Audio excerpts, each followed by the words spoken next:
2,000 years ago, in the heart of Rome, an emperor walked down the aisle, draped in a bridal veil. His groom? Another man. And that wasn't his only same-sex wedding. For many, the ancient world is imagined as strictly traditional, yet the truth is more surprising and more relevant than most people realize. If you think history is a straight line, think again. Which ancient love story do you think will surprise you most? Make a guess in the comments.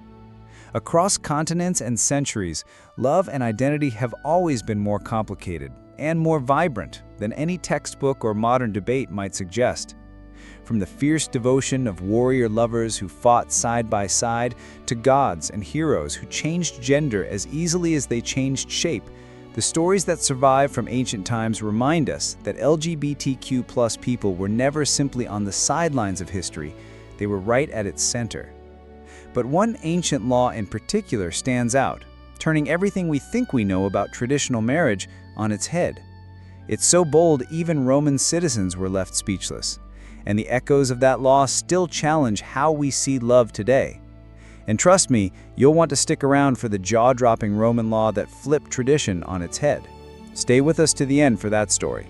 This is Armchair Archaeology, where the past isn't just closer than you think, it's stranger, richer, and more relevant than ever. If you love uncovering the hidden sides of history, take a second to subscribe.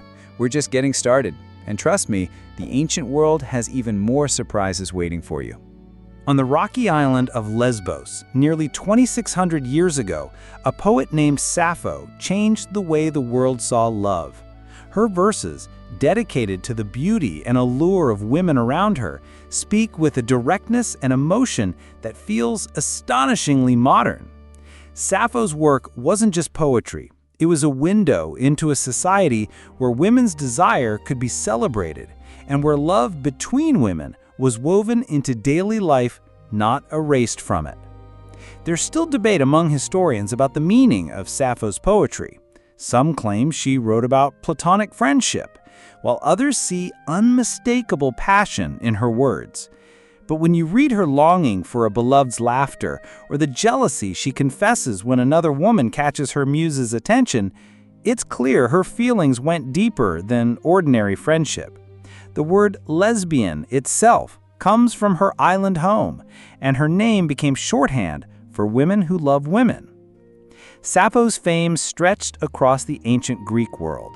Plato, the great philosopher, called her the 10th muse, putting her on par with the goddesses of creativity and art. Her poems were recited at weddings, especially in Sparta, where brides sang her verses to bring passion into their marriages.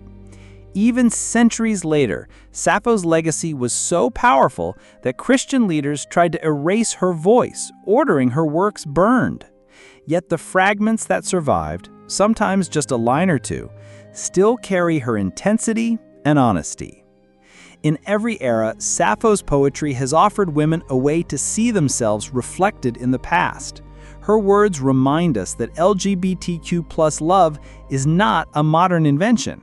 It has always been part of the human experience, finding its voice even in the world's oldest songs. It's amazing how echoes of Sappho's world still shape ours thousands of years later. In ancient Greece, Thebes created an army that would shock both their enemies and the future, the Sacred Band of Thebes. This elite fighting unit was made up of 150 pairs of male lovers. Their logic was radical for its time. Theban leaders believed that men who loved each other would fight with unmatched loyalty and courage, choosing death before dishonor or abandoning their beloved. While other Greek cities trained their soldiers in discipline, Thebes trained theirs in devotion, forging bonds that blurred the line between comrade and partner. The existence of the sacred band wasn't a secret or a joke. It was celebrated as Thebes' sharpest weapon. When they marched into battle, the band's unity and trust set them apart. Their most famous moment came at the Battle of Leuctra in 371 BCE. Facing the Spartans, who had dominated Greece for centuries, the sacred band held their line as the two forces collided. The Spartans, famed for their discipline, were shattered. For the first time, Sparta's seemingly invincible phalanx, a dense formation of spearmen, was broken, and Thebes emerged as the new superpower. The aftermath left a memory that still moves people today. When Thebes was eventually conquered by Philip II of Macedon, his troops discovered the fallen sacred band on the battlefield. Each pair lay side by side, refusing to abandon each other, even in death. According to ancient accounts, Philip himself wept at the sight, a conqueror brought to tears by devotion. Their story is a reminder that love and loyalty are timeless sources of strength. In today's world, where the courage to stand by your partner still matters, the sacred band's example bridges centuries, showing how even the bonds we call modern can echo from the distant past. But while Thebes was building loyalty on the battlefield, stories of devotion were also changing the course of legend. The story of Achilles and Patroclus is one of the most debated and compelling relationships in ancient literature. In Homer's Iliad, these two warriors are inseparable, their bond driving the action of the entire epic. When Patroclus falls in battle, Achilles is overcome with such intense grief and rage that he becomes unstoppable, changing the course of the Trojan War itself. Ancient readers didn't need an explanation for their closeness. Homer never labels their relationship, but every line suggests a connection deeper than ordinary friendship. Over the centuries, Greek writers returned again and again to Achilles and Patroclus.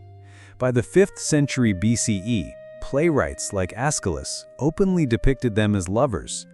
Plato, in his Symposium, used their partnership as an example of passionate devotion between men, sparking philosophical debates about love, courage, and the roles of lover and beloved.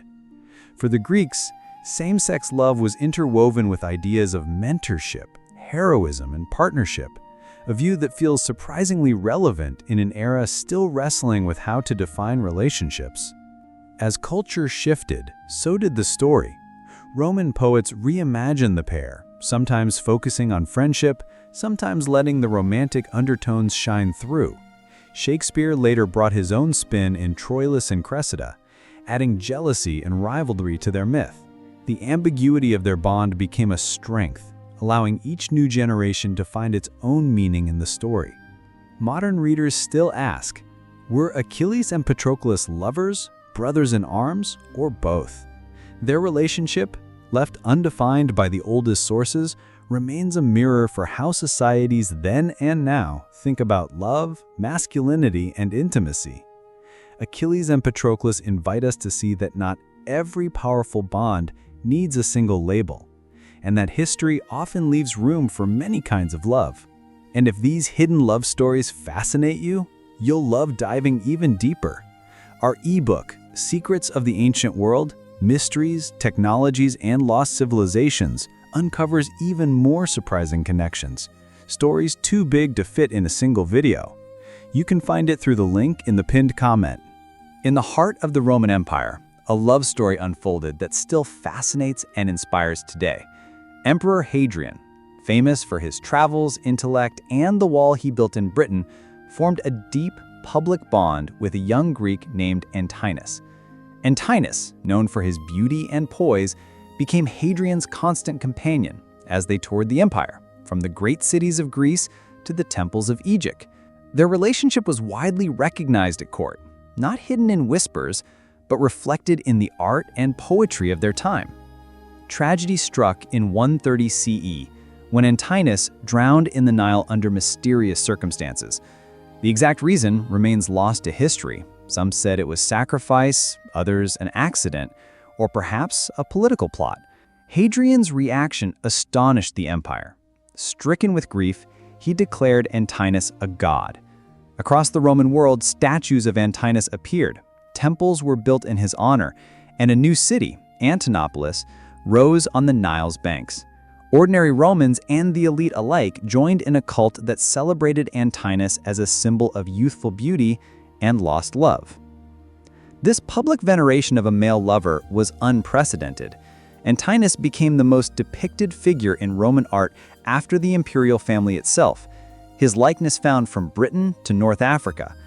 Hadrian's devotion sent a message across the empire. Love could be powerful enough to shape religion, art, and the memory of a civilization. Even centuries later, the story of Hadrian and Antinous speaks to the courage it can take to mourn and honor queer love in the public eye. Their legacy lives on in the art and monuments they left behind, and in the idea that love, regardless of gender, can become a force strong enough to rewrite history itself. If this story moved you as much as it did me, consider dropping a super thanks. It helps keep these overlooked pieces of history alive and lets us keep exploring the past together. Amid the temples and bustling marketplaces of ancient Rome, the Galli stood apart, not just for their dazzling rituals, but for their defiance of gender norms. These priests of Cybele, the great mother goddess from Anatolia, underwent ritual castration during initiation, then lived as women for the rest of their lives. Dressed in brightly colored robes, adorned with long hair and striking jewelry, the Galli led ecstatic ceremonies filled with wild drumming, frenetic dancing, and prophecies believed to come straight from the goddess herself. For the average Roman, the Galli's presence was a paradox. Their blessings were welcomed at major life events, such as weddings and the birth of children, since they were believed to bring fertility and ward off misfortune. Even the powerful sought out their healing skills.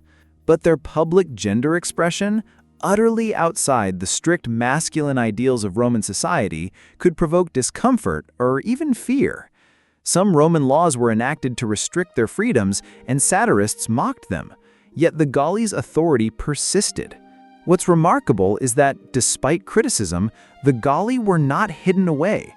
Their role was seen as essential to the religious health of Rome, and their existence was woven into the mythology of Cybele herself, who transformed and protected her followers. Through myth and ceremony, the Galli challenged every assumption about what it meant to belong. Today, the Galli's story feels surprisingly contemporary. Their visibility, struggles, and sacred place in society mirror modern debates over transgender and gender nonconforming identities. The history of the Galli reveals that gender diversity isn't a new invention or anomaly. It's been present, honored, and sometimes contested for thousands of years, reminding us that the human search for identity and acceptance is as ancient as civilization itself. Even today, conversations about gender identity often echo debates that played out in Rome's busiest streets. Centuries before European settlers reached the Americas, indigenous nations across North and Central America embraced a spectrum of gender identities and sexualities. Today, many indigenous people use the term two-spirit to describe these ancient roles. People who embodied both masculine and feminine spirits, or moved between them. In dozens of nations, two-spirit individuals were not outcasts, but respected figures, holding positions as healers, matchmakers, warriors, or spiritual leaders. Their identities were recognized with specific tribal names, and their roles were passed down through stories, ceremonies, and family tradition.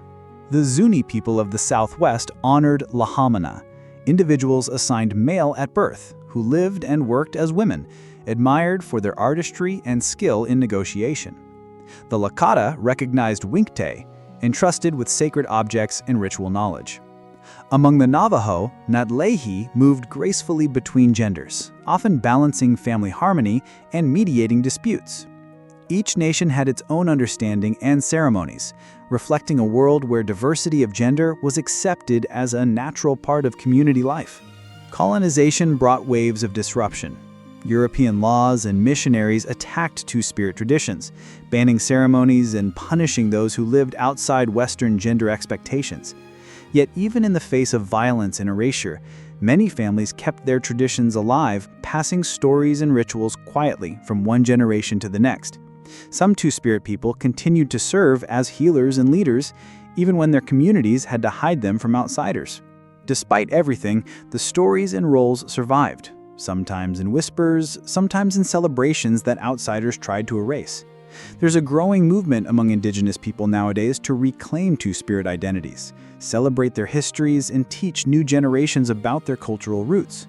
Far from being a modern trend, the recognition of two-spirit people is a revival of something ancient and enduring, a living reminder that gender diversity has always been a part of the Americas, valued and honored long before colonial borders were drawn. In the ancient cities, palaces, and sacred spaces of India, society recognized more than just two genders.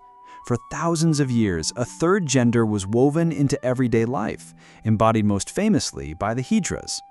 The term Hijra has described people who do not fit the typical definitions of male or female. Some were born intersex, some assigned male at birth and living as women, and others with unique identities. Far from being invisible, Hijras played powerful, sometimes sacred roles in Indian culture. Ancient Hindu texts and legends are filled with stories of gender fluidity. The Mahabharata tells of Arjuna, who lives as the woman Brihanala for a year, teaching music and dance. The god Shiva is worshipped as Ardhanarishvara, a being who is half male, half female, united in a single form to represent the completeness of creation. These stories did not treat gender diversity as an exception, but as a reflection of divine power and cosmic balance. In daily life, Hijras were often called upon to bless weddings and births, believed to bring fertility and protection from harm.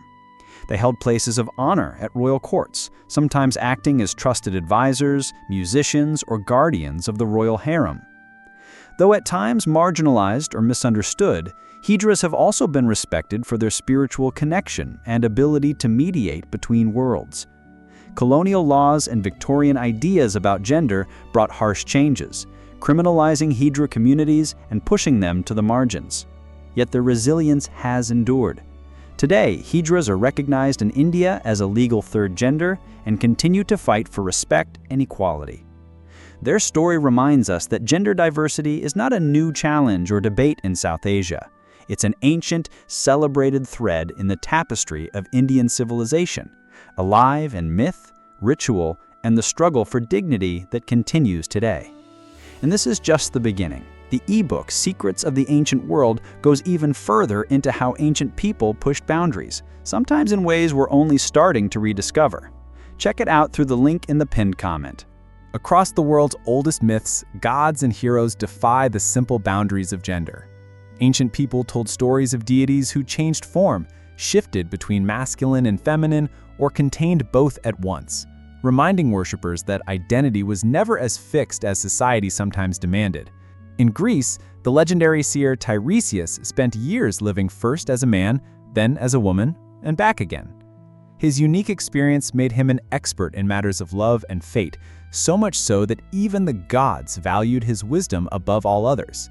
Greek mythology also gave us Dionysus, the god of wine, ecstasy, and transformation, who blurred the lines between genders, and often appeared androgynous or effeminate. His followers staged wild festivals where costumes, gender roles, and boundaries melted away. In India, Shiva as Ardhanarishvara, half male, half female, embodied cosmic unity and the belief that all opposites can coexist within one being. The Sumerian goddess Inanna was served by priests who embraced both masculinity and femininity, crossing gender lines as part of their devotion. Norse mythology tells of Loki, the trickster, who famously changed shape and gender, even giving birth on one occasion. In ancient Egypt, the creator god Atum was said to encompass all genders, a living symbol of possibility and renewal.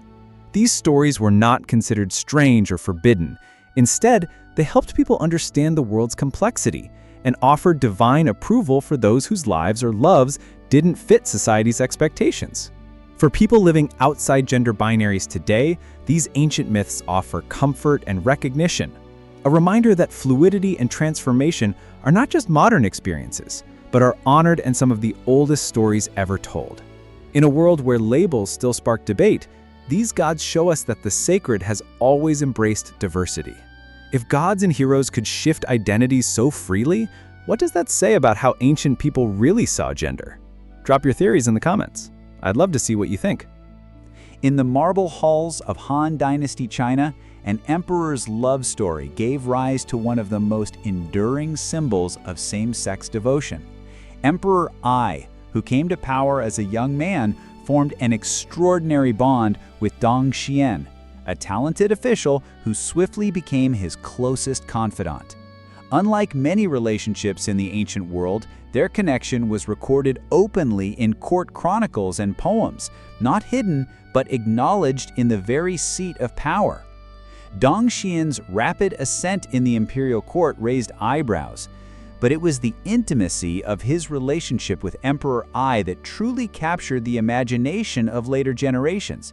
The two spent nearly every day and night together, so inseparable that even courtiers and rival politicians could not ignore the emperor's preference. One morning, the emperor awoke with Dong Xian sleeping beside him, his robe caught under the emperor's own.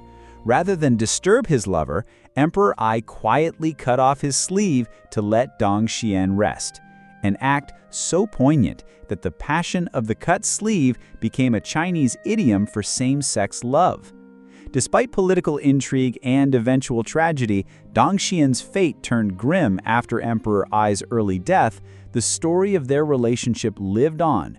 Confucian scholars, who usually promoted traditional values, recorded their story without condemnation, ensuring its survival for future generations. In a society known for its rules and order, the emperor's public devotion to Dong Xian pushed the boundaries of what was possible, both in love and in politics. Today, the cut sleeve is still recognized as a symbol of love that breaks convention. Emperor Ai and Dong Xian's story shows how even at the heart of the world's most powerful empires, LGBTQ+ love could leave a mark that survives for centuries. Across the vast, ancient landscapes of Australia, Aboriginal communities have carried their history, law, and wisdom through songlines, intricate oral maps that connect people, places, and the dreaming. These songlines are far more than music or story. They hold spiritual, ecological, and social instructions, passed down for countless generations. Within these traditions, stories emerge of ancestors and spirit beings whose lives crossed or blurred the boundaries of gender and sexuality. On the TV Islands, dreaming stories describe Yirikapai, a crocodile ancestor who embodied both masculine and feminine qualities. In other Aboriginal nations, narratives feature heroes and spirits who change gender, take same-sex partners, or live outside binary roles altogether. These figures are neither marginal nor villainous. Instead, their journeys and relationships are central to explaining how rivers, mountains, or even the rules for kinship in ritual came to be. Their presence within the foundational stories of country signals that gender and sexual diversity has always been part of the world's oldest cultures. When European colonization began, missionaries and authorities set out to erase these traditions, banning ceremonies and discouraging the use of indigenous languages. Yet, elders continued to share songlines in private, ensuring that their knowledge of identity, belonging, and acceptance would not disappear. Today, there is a growing movement to revive these stories, with young LGBTQ+ Aboriginal people seeking out ancestral narratives that reflect their lives. For a modern audience, Aboriginal songlines remind us that questions about gender and love are not just recent debates, they are woven into the very structure of ancient knowledge. The resilience of these stories is a powerful legacy, proof that the world's oldest continuous cultures have always included, celebrated, and protected space for diverse identities and loves. From Sappho's longing poetry on Lesbos to Aboriginal songlines honoring gender-diverse ancestors, these stories from the ancient world show us that love and identity have always been far more complex and far more human than history's narrowest records suggest. In every era, people found ways to carve out space for who they were and whom they loved, sometimes celebrated, sometimes erased, but always present, always shaping their world. And that story of the Roman emperor in a bridal veil? It's not a legend. Nero, infamous for defying convention, staged 2 public marriage ceremonies with men, once as the bride, once as the groom. The full Roman wedding rites were observed, and his marriages, witnessed by senators and citizens, went unchallenged by law. For a brief time, the mightiest empire on earth allowed a vision of marriage that many societies are still debating today. The shockwaves of those choices still echo in our conversations about tradition, equality, and whose love deserves a place in public life. So next time someone claims ancient history was traditional, you'll know, sometimes the truth is far queerer than fiction. If these stories feel surprisingly familiar, it's because the struggles, joys, and courage of LGBTQ+ people have always been part of the human journey. The ancient world was never just about kings and battles. It was also built by poets, warriors, priests, and lovers whose lives refused easy definition. Which of these tales changed the way you think about history? What hidden stories or cultures should we explore next? Join the conversation in the comments. And if you found something new today, help others discover it by liking and subscribing to Armchair Archaeology. Until next time, keep questioning, stay curious, and remember, history's untold loves are always closer than you think.